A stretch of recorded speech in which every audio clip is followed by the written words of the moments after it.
Live from Fargo and serving you on TV, online, and on the go. This is Valley News Live at 10. I firmly believe our neighborhood deserves better. Fargo City leaders have a message for homeowners. Take care of your property or we'll tear it down. Tonight, city commissioners voted to tear down another dangerous home. Valley News Team's Veronica Marshall has details on the decision and what it means for other homeowners.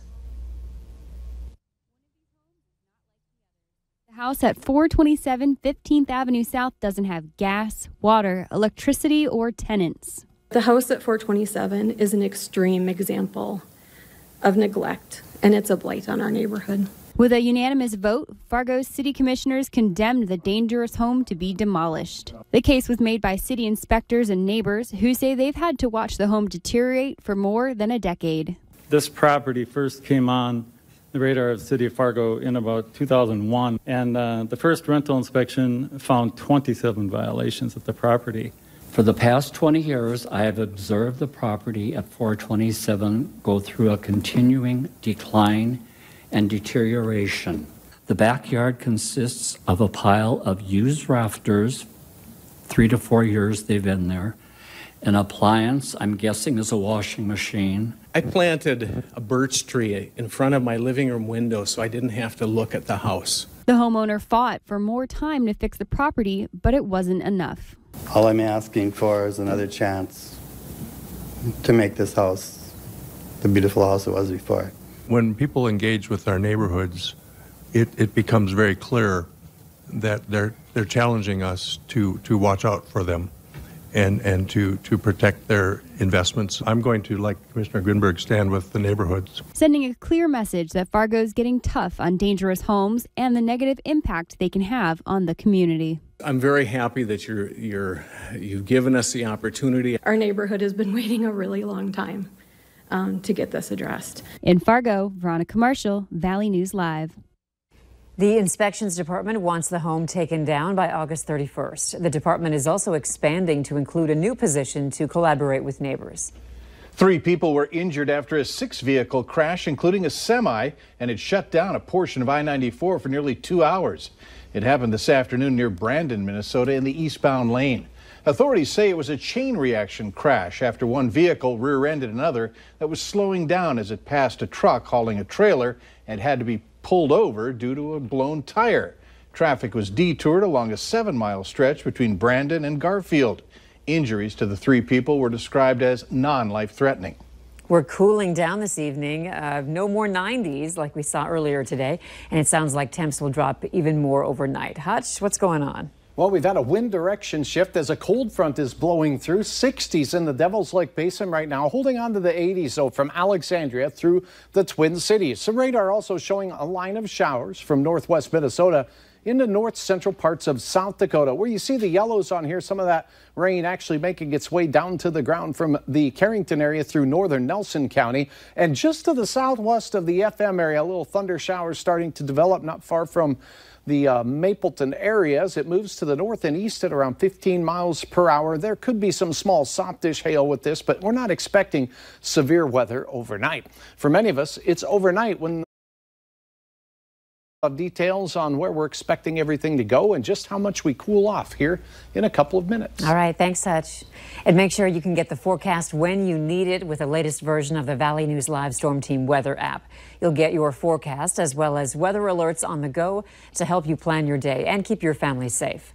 Download the latest version for free so you don't miss important alerts. Just search VNL Weather in your app store. A Dilworth man says he was brutally beaten and left for dead late Saturday night. 47-year-old Neil Johnson says he was driving home from Holly to Dilworth when he stopped to use a restroom. When nothing was open, he went to the back of a Dilworth strip mall and found 2 people, he says, engaged in sexual activity. When he tried to leave, Johnson says he was attacked from behind and then dragged to the nearby ravine where he almost drowned. He came to hours later and says he drove himself home. He's not an individual that is out looking for trouble, asking for trouble, even trying to provoke trouble. He's never been that type of individual, ever. When I got the pictures and seeing what my stepdad looked like, it just set my stomach. His stepson has asked for friends to help them on Facebook and says he's already brought in at least one suspect to the Dilworth police. A major step toward legalizing recreational marijuana in our state. It's now up to North Dakota voters. Supporters of legalizing recreational marijuana succeeded in getting the measure on the November ballot. Secretary of State Al Jaeger says proponents submitted more than enough valid petition signatures. This could signify a shift in attitude toward legalizing marijuana. The same attempt was made in 2016, but failed due to lack of signatures.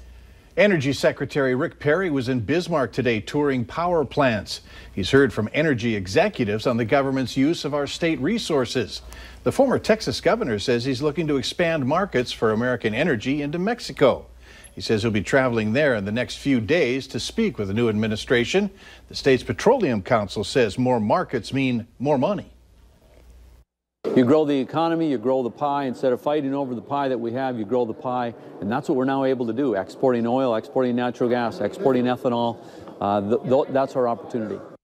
Perry also talked about adding new pipelines around the country, saying he thinks it's irresponsible for states to block resources in the country's national interest. Local volunteers gathered at Mickelson Park today to help install a pollinator garden. The Fargo Park District and Lake Agassiz Kiwanis Club are working together to create a garden in remembrance of past members from the Kiwanis Club. Fargo Park officials believe the garden will create a beautiful and educational landscape within the neighborhood park.